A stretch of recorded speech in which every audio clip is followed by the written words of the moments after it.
tuna kan din na we have got sang point traffic point nakani kitchen building ania so tlai mi kan pa mi so Aizawl temple tlai ti kwal pan na coffee night kan man thin Aizawl temple kani di chuan tlai mi hi Jeunesse office Thar chu ani ta ani hian light te kan han da bo to hi sa ina kan bo Thar chu ni hey dream mark nen hian building in angan ni hi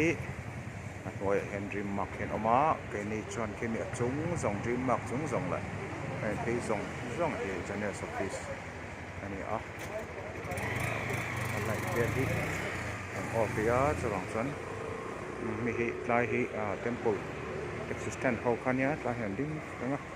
không thì hian cần lụt đó cần lụt sẽ là mà sồn nó bộ cần một xế là nè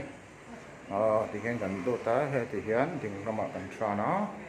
tra sầu lên step lỗ mà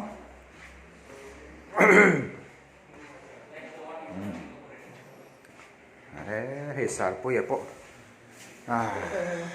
bẹc này hết sang anh à hòn nia chơi tour nia sár bùi hết hiện phút tí nữa nó